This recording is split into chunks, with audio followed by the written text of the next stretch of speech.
Allah Subhanahu wa ta'ala berfirman di dalam Al-Qur'anul Karim, "In tubdus sadaqati fa ni'ammahi wa in tukhfuha wa tu'tuha al-fuqara'a fa huwa khairul lakum wa yukaffiru 'ankum min sayyi'atikum wallahu bima ta'maluna khabir." Jika kalian menampakkan sedekah-sedekah kalian, maka betapa baiknya itu, betapa baiknya dia. Dan jika kalian menyembunyikannya dan kalian memberikannya kepada orang-orang fakir, maka itu jauh lebih baik bagi kalian. Dan Allah Subhanahu wa ta'ala akan mengampunkan, menggugurkan kejelekan-kejelekan kalian. Dan Allah Subhanahu wa ta'ala Maha mengetahui terhadap apa yang telah kalian lakukan. Jamaah sekalian yang dirahmati oleh Allah Subhanahu wa ta'ala, ayat yang mulia ini menunjukkan kepada kita betapa indahnya amalan yang disembunyikan, betapa jernih dan beningnya amalan-amalan yang dilakukan oleh seorang hamba. Tidak ada yang mengetahui kecuali antara dirinya dengan Allah Subhanahu wa ta'ala. Tidak ada yang mengetahui amalan tersebut kecuali hanyalah dirinya dengan Allah Subhanahu wa ta'ala. Perhatikan dalam ayat ini, Allah Subhanahu wa ta'ala menyebutkan bahwa amalan yang dinampakkan, sedekah yang dinampakkan itu adalah suatu kebaikan. Suatu kebaikan yang sangat besar. Namun, jikalau seandainya sedekah itu mampu untuk disembunyikan, dirahasiakan, maka sungguh itu jauh lebih baik bagi diri seorang hamba. Apa penyebab dari perkara ini jamaah sekalian? Apa gerangan yang menyebabkan amalan yang disembunyikan itu adalah amalan yang jauh lebih baik? Amalan yang dirahasiakan itu jauh lebih baik. Penyebabnya tak lain dan tak bukan adalah tatkala amalan yang disembunyikan itu jauh lebih mendekati kepada keikhlasan kepada Allah Subhanahu wa ta'ala. Tidak ada kemungkinan bagi diri seorang hamba yang menyembunyikan amalannya untuk beramal dan mengejar popularitas, mengejar ketenaran, mengejar riya, sum'ah, penyakit-penyakit yang akan menghancurkan amalan seorang hamba, yang menyebabkan dia akan merana dan menyesal untuk selamanya di hadapan Allah Subhanahu wa ta'ala.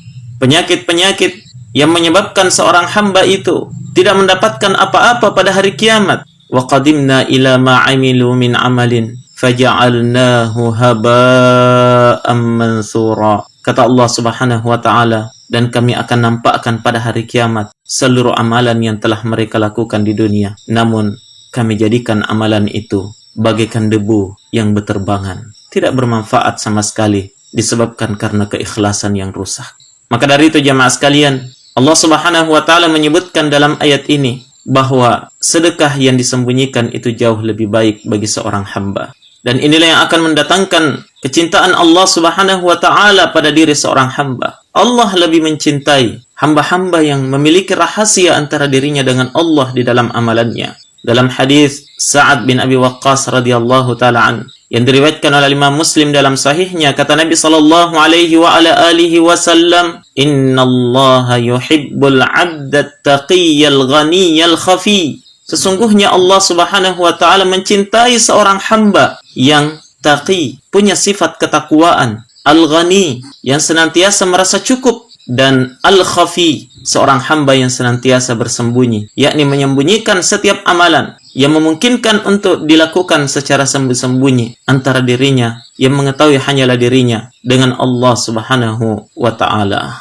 Saudaraku yang dirahmati oleh Allah Subhanahu wa ta'ala, bukankah Nabi sallallahu alaihi wa ala alihi wasallam menyebutkan bahwa seorang hamba yang menyembunyikan amalannya itu, dialah orang-orang yang termasuk dari golongan orang yang akan mendapatkan perlindungan Allah pada hari kiamat. Subhanallah. Sab'atun yudhilluhumullahu fi dhillih yawma la dhilla illa dhilluh. Ada 7 golongan manusia yang Allah Subhanahu wa ta'ala akan naungi mereka pada hari kiamat. Di hari tatkala tidak ada naungan kecuali hanyalah naungan Allah. Di hari tatkala setiap hamba membutuhkan pertolongan. Di hari tatkala setiap hamba membutuhkan perlindungan. Dan tidak ada perlindungan kecuali hanyalah perlindungan Allah. Ada 7 golongan yang akan dilindungi. Di antaranya yang disebutkan oleh Nabi, wa rajulun tasaddaqa biyamini fa akhfaha hatta la ta'lama shimaluhu ma tunfiqu yaminu. Seorang hamba yang berinfak dengan tangan kanannya, kemudian dia sembunyikan, dia rahasiakan, dia tidak ingin agar diketahui oleh siapapun, sampai-sampai kata Nabi, tangan kirinya pun tidak mengetahui apa yang diinfakkan oleh tangan kanannya.